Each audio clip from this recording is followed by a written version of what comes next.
Formula E en anglais? Yes.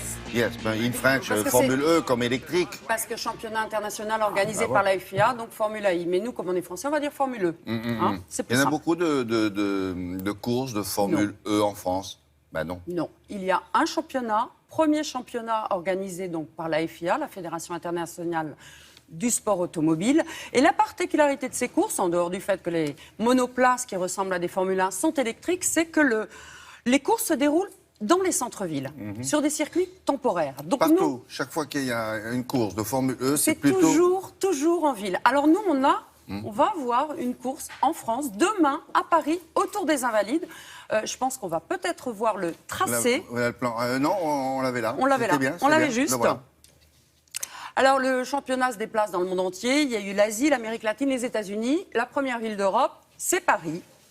2 constructeurs français sont engagés. Il y a Renault avec Renault Idams, DS avec DS Virgin Racing. Nous avons rencontré 2 pilotes français qui courent pour ces écuries, c'est-à-dire Nicolas Prost et Jean-Éric Vergne. Mais auparavant, je vous propose une petite promenade touristique dans les rues de Paris.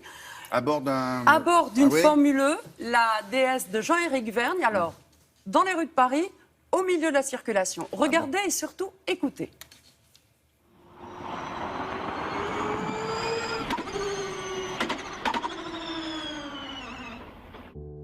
C'était vraiment une expérience géniale, passer devant la Tour Eiffel, le Louvre, le Trocadéro. Dans cette voiture-là, c'était vraiment quelque chose de génial. On n'a pas envie de se faire taper par un bus ou de prendre en gros nid de poule, mais voilà, je faisais attention à rouler. J'ai pas touché à mon téléphone, non. Ah bon, on a des images. Ah, si vous avez de preuves à l'appui, peut-être. C'était pour regarder où j'allais, c'était mon GPS.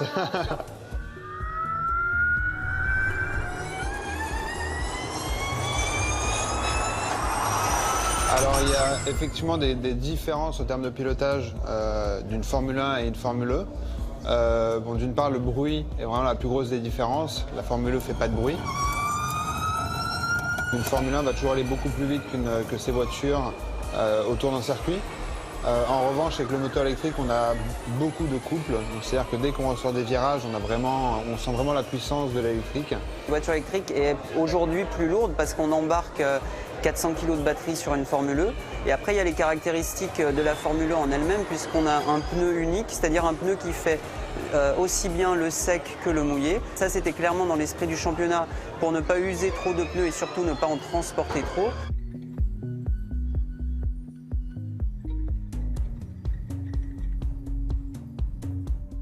On a une énergie de 28 kW par voiture, donc 56 pour faire toute la course. Donc on utilise l'énergie sur la première voiture, on change de voiture très rapidement, et ensuite on a encore 28 kW à utiliser sur la deuxième voiture. En gros, on nous demande d'économiser 20% d'énergie à peu près en moyenne, donc on est obligé du coup de gérer cette énergie pour arriver au bout de la course. C'est l'esprit du championnat, d'aller vers l'efficience, d'aller vers quelque chose de plus environnemental et de plus vert.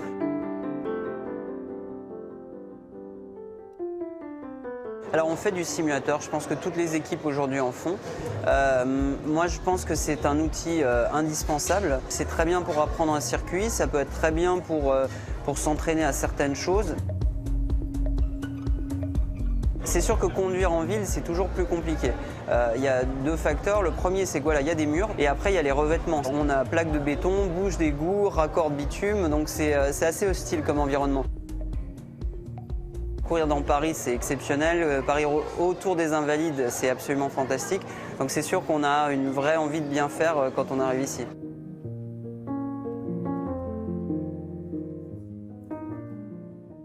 Il y a des pavés, là, comment ils vont faire? Alors, provisoirement, il va y avoir de l'asphalte, mais que les gens se rassurent. Les pavés seront... l'asphalte sera enlevé, on retrouvera nos pavés. Ils ont recouvert ça? Oui, parce que même si, comme le disait ça... Nicolas Prost, il y a des bouches d'égout, etc., sur les pavés pendant 45 tours, ça alors, peut c'est faire mal. samedi ou c'est dimanche? C'est samedi. C'est samedi. Vous êtes sûr?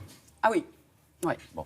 Oui, c'est samedi. Et puis, il y a autre chose qui est amusant. Il y a ce qu'on appelle un fan boost, c'est-à-dire comme un fan club de puissance. C'est-à-dire que vous votez pour le pilote de votre choix. Vous votez par l'intermédiaire d'un site que Laura va nous donner, c'est le site de la FIA. Et les 3 premiers vont bénéficier d'une puissance supplémentaire pendant quelques secondes. C'est autorisé par la Cour? La réglementation est comme ça. La réglementation est faite comme ça. Donc Donc pendant toute quelques la secondes, famille d'un pilote va voter pour lui pour qu'il ah ben soit là, en première place. je trouve qu'on est en France. Il y a deux d'accord. Français et il y a encore Sarrazin et Bon. Nicolas Prost qui sont en retard. Il faut voter pour eux. Bon, Laura, Oui, votre système est prêt? le système est prêt. Moi, j'ai déjà voté parce que Anne-Christine a des petits favoris. Les petits Français, donc Nicolas Prost et Stéphane Sarrazin. Mais parmi tous les coureurs, il y a une femme. Exact. Donc Une Suisse. Simona Ah, De oui. Silvestro. Et pour moi, il faut voter pour elle. Bien Parce sûr. qu'elle est seule parmi tous ces hommes. Elle a déjà gagné le fan boost. Hein. Voilà. Bon. Donc moi, Ouais. j'ai voté pour elle. Bon, c'est pas non plus un club de rencontre. Hein, c'est... Écoutez, je vote pour une femme, donc pour Non, une non, femme, non, vous mais pouvez je dis rien ça me pour dire. les autres qui seraient tentés de dire « Oh, il est mignon, lui ». Non, non, Non, on n'obtient pas vote le pour un numéro de pilote. De toute téléphone. façon, ils sont quand même très très jeunes. Bon, merci beaucoup. À tout à l'heure. La revue de presse de Patrice Ramden.